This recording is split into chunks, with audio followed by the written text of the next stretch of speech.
Thank you so much, Sarah. Like she said, my name is Bryan Garris, and I am a film photographer and darkroom printer.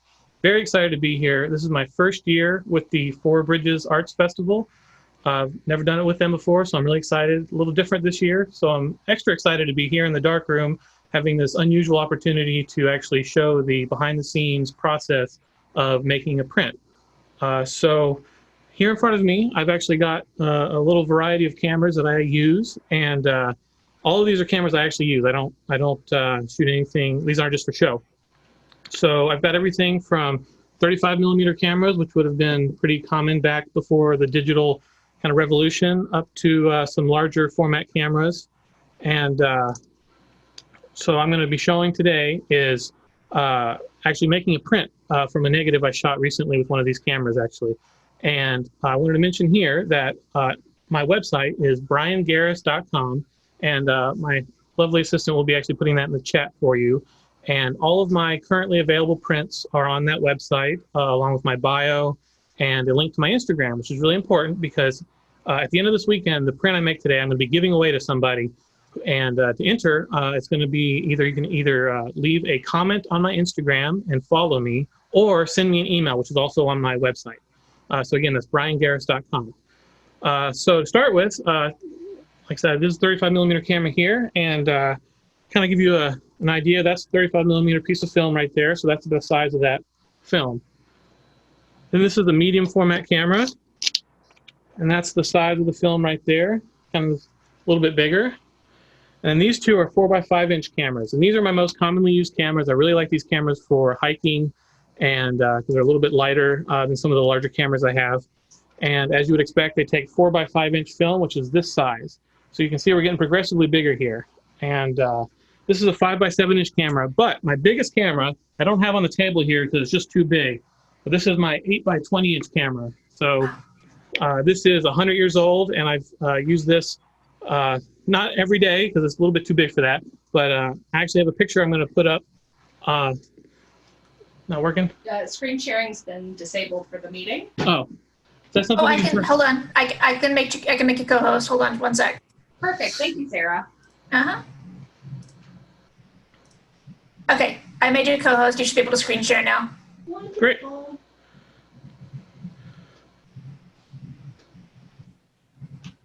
right, here we go.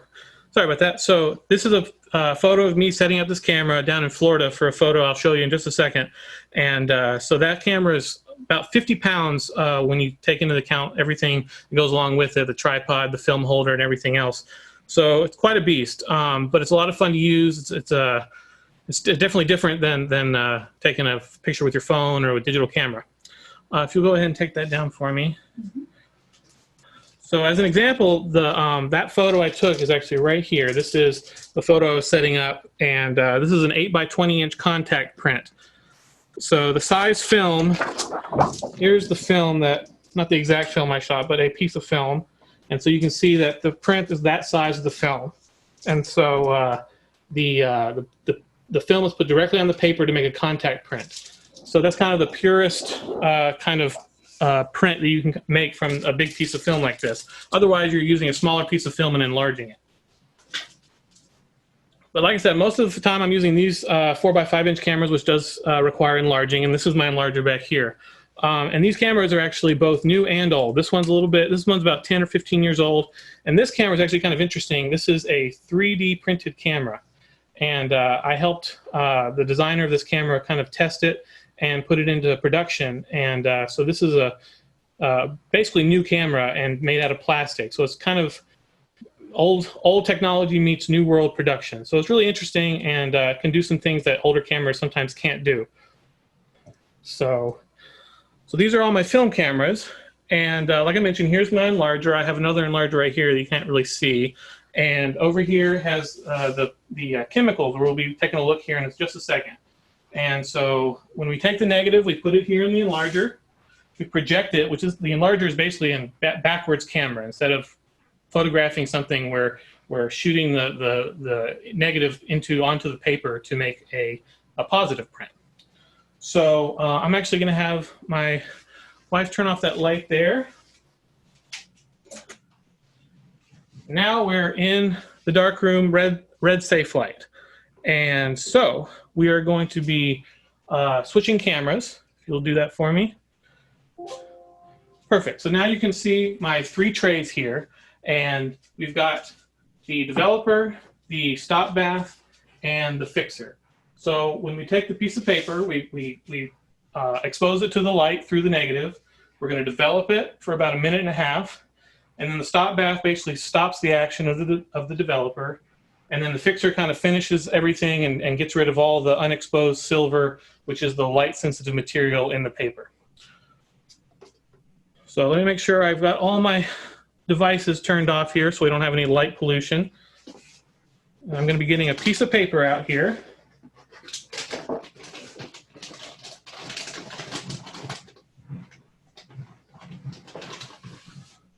So here's the piece of paper I'm going to be using. It's an 8x10 sheet of paper, and the red light in the darkroom is called a safe light because this paper is blind to red light. So it's not being exposed right now in the red light, and it will only be exposed in the enlarger. So I know it's a little bit hard to see here, especially being so dark, but I'm putting the paper here in the enlarger.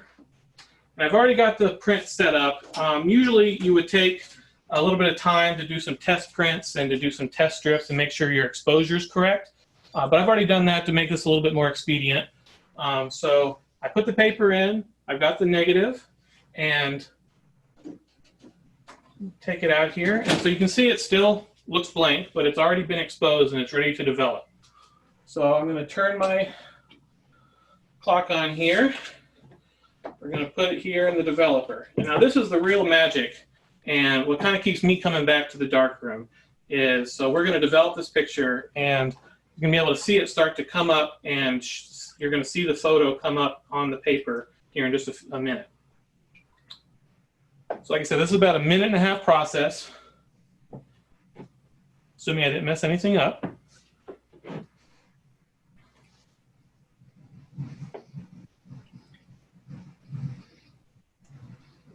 We keep the developer kind of moving to make sure it's got even coverage on all the paper and no kind of dead spots or anything like that.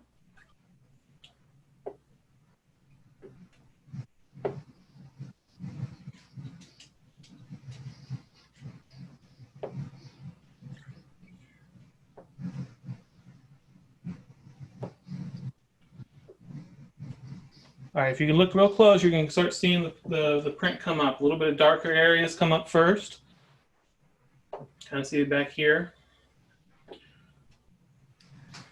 Brian, you got a question. Ethan asked what paper you're using. This is Ilford warm tone paper. Great question. I mostly use Ilford paper. I'm really partial to warm tone, which gives, as it would imply, a little bit of a warmer tone. And I also really like Ilford gallery paper.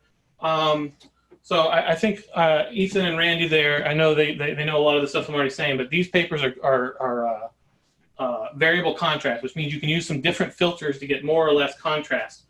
And so that certainly makes it easier, and I'm certainly not the most perfect photographer that makes perfect contrast ratios every time. So I like the flexibility, but if I really nail a negative, I really like gallery paper as a graded paper. So I'm going to put this here in the stop bath. Get this nice and stopped.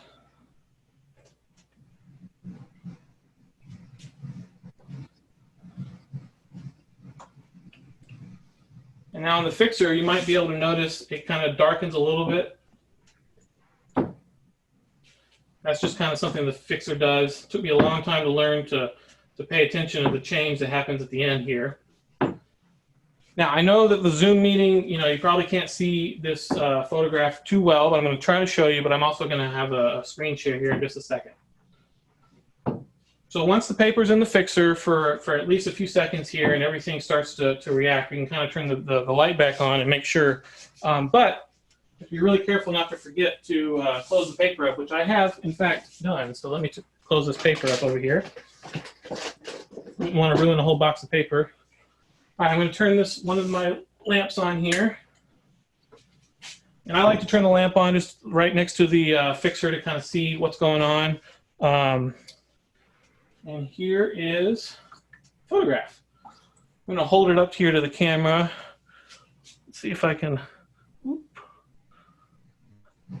So if my wife will help me here, if you'll share the photo. So this is the photo I'm going to be giving away. And so that's the negative scan. So that's kind of a direct copy from my scanner. So that's what it should roughly look like once it's finished. And so as a reminder, all I need you to do is go to my Instagram and follow me and leave me a comment just with something like, hey, saw you on Four Bridges Arts Festival, or anything you'd like. Or if you don't do Instagram, just go to my website and find my email and shoot me an email with the same thing. And at the end of the weekend, I'm just going to be choosing a random person to get the print. If you'll go ahead and turn it off. All right, so I'm going to leave that there in the fixer. So we usually leave the print for a few minutes in the fixer. Wash my hands here. Can you turn that light back on for me? Big one? Yep. Will you switch the camera? Great. Okay, so that was fun and different. I'm not used to having so many people watching me do what I'm doing here. But I know Ethan had a great question. I wasn't sure if anybody else had any other questions or comments or anything. Yeah. Bryan, I've got a question. How did you get into darkroom photography? Like, were you introduced to it at school, and what has kept you there? Yes, thank you for asking. Actually, so my schooling background was actually in music, and I was a master's student working on a performance degree, and I was practicing 6 to 8 hours a day, and I finally kind of was getting burnout, and I needed something to keep my mind off things or do something different than music. And I wanted to rekindle an interest in photography I had when I was young, and so I bought a digital camera. I used it for about 6 months and was really learning and relearning the basics, and that was kind of fun. And then I remembered how I used to shoot film when I was really young and how it was kind of exciting because you never knew what was going to happen, especially back then when we had little point-and-shoot cameras. My parents never had a fancy camera or anything. So I bought a really nice camera that was so cheap at the time because nobody wanted them anymore. And then I shot some film, 35 millimeter film, and it was so much fun, so much different process, and I just got instantly hooked and immediately started buying bigger cameras, and now I have way too many cameras, but I think most photographers can kind of sympathize with that. But it's a lot of fun, it's a lot of difference, and for the prints, I really like darkroom printing because it's kind of a handmade process. Every single time it's a little bit different. You know, there's small different changes you can make, or maybe I'll make a print and then a year later I'll find the negative and be like, you know, maybe I should try something different, and then I can throw it up on the enlarger and make a completely different print that has a different feel or different look, and it's still it's just a lot of fun to experiment. It's a lot of frustration too sometimes, especially when I've got a good image, I think, but I just can't make a great print, something with it's me or if it's the chemicals, and it's a lot of kind of unknowns and experimenting, but that's somewhat part of the charm. Great. And Ethan asked another question. He asked what instrument you play, because he said music and darkroom photography are two of his passions too.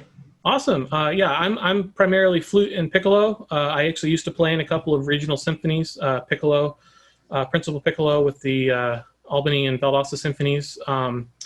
So yeah, and I play a little bit of saxophone, a little bit of everything, but mostly flute and piccolo.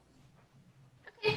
And then Ethan asked one more question. He said he's always used fixer remover when using fiber paper. Is there a reason you don't? So of course, after we finish this, it's going to go into the wash and then to the hypoclear, which is, I think what you mean by fixer remover. So yeah, it's not done. But okay. You know, I won't bore everyone with 40 minutes of washing fun. That's the worst part, I think, of darkroom is you make a print and then you got to do all that extra stuff to kind of get it finished. Okay. That's all the questions we've got in the chat box right now. Cool. So let's see. It's only been about 15 minutes. Wow, that went by really fast. So I used to be really bad at darkroom printing, and just to make one print would take me 2 or 3 hours. It's took me a lot of learning and practice and wasting paper and going back and forth trying to figure out what I was doing wrong to really get to the point. Of course, I did set this up earlier, but it still only took me about 30 or 40 minutes to get the print where I dialed in where I wanted it. So that is a nice thing, but that's one of the other big differences to me from digital is once you get your camera and monitor and printer kind of set up, you're pretty much ready to go. And I mean, that's great for certain people, and I don't have a problem with that. But for me, it's definitely kind of fun to come in and really, it's problem solving. And then we got one more question. Gustavo came in a little bit late and asked if you had described the cameras before he got there, which you did. But would you mind going over your cameras that are on the table there one more time and just talking about why you use the different sizes and for what purposes you use them? Yeah. So to start with, the front three here are all 35 millimeter cameras. I'll be a little more specific. This is a Leica M6. So this is a really small rangefinder.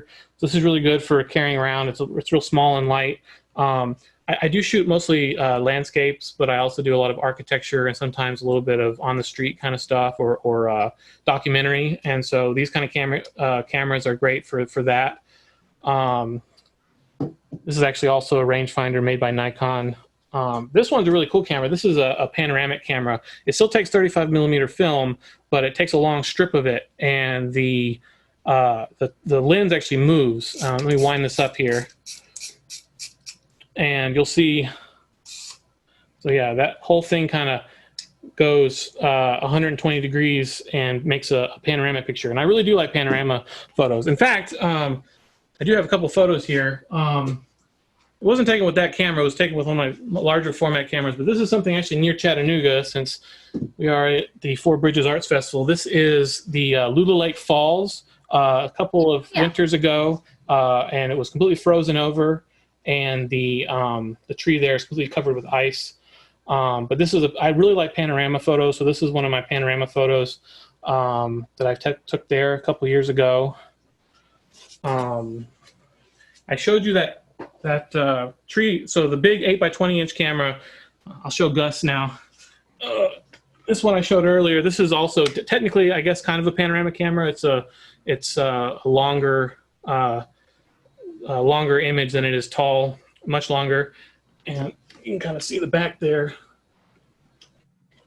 So this is heavy, so I'm going to put it down. But yeah, again, these are my two favorite cameras. These are 4x5 inch cameras. This camera was made by Chamonix, or some people call it Chamonix because it's not actually like French. And so this one's only about 10 or 15 years old. It's made out of wood and carbon fiber, so it's fairly light, fairly robust. This one is a new manufacturer 3D printed camera. And it's one of my favorite new cameras because I can actually handhold this camera, which is different. Normally on a 4x5 inch camera, you'd put on a tripod, you get it all nice and set. Sometimes you can't do that. As an example, a lot of folks know the Angel Oak in South Carolina, one of the really famous places down here in the Southeast, and they wouldn't let me have a tripod. And so I handheld this camera to make the photos I wanted to make. I've actually got one here.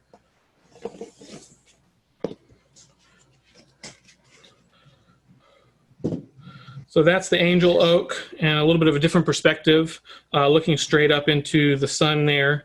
But so this one was taken with that big 4x5 inch film, which is kind of unusual, again, without a tripod. And that was taken with this camera specifically, as was this image here. Following the South Carolina theme, this is Hunting Island at sunrise. Might not be able to see it too much here on the Zoom, but the sun's rising there in the background as the tide is coming in. And so these are 20 by 24 prints, and that's the biggest I generally print in the darkroom. And everything kind of in between there and the smaller, like 4x5 inch or 8x10 prints. This print that I made a second ago is 8x8 inches, this little square print. And finally, this camera is a relatively new camera I got. It's a 5x7 inch camera. This one's also about 100 years old, but someone took really good care of it, or maybe refinished it because it looks practically new to me. So kind of excited to have this camera now.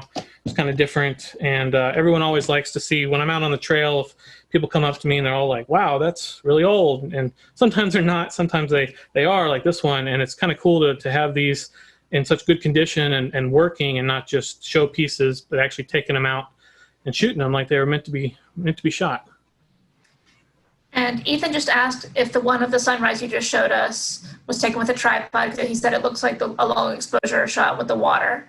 Yeah, that one was taken with a tripod. I think it was, since it was really early in the morning, it was pretty dark, and I had a slow 100 speed film, and I think it was a 6-second exposure, 6 or 8 seconds, something like that.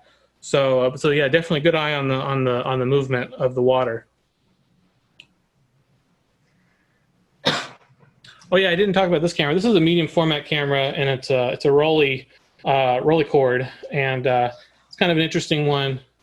There we go.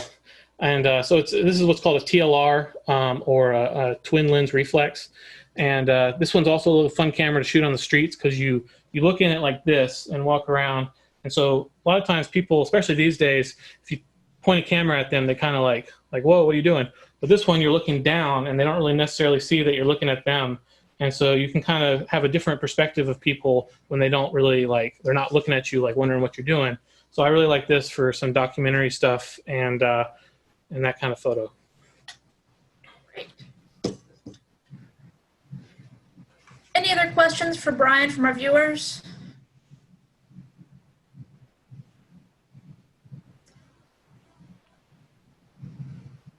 That seems like it might be it from the questions. Don't forget to get on Bryan's Instagram or website to enter to win that photograph you developed for us. And Bryan, thank you very much for your talk. That was great. Yes, thank you so much for everybody who came. I really appreciate it. And if you missed anything, I am recording this video, and we'll post it on the Four Bridges Arts Festival app this afternoon as soon as I get the link up. So thank you very much. Ethan said thank you as well. All right. Thank you very much, everyone. Thanks.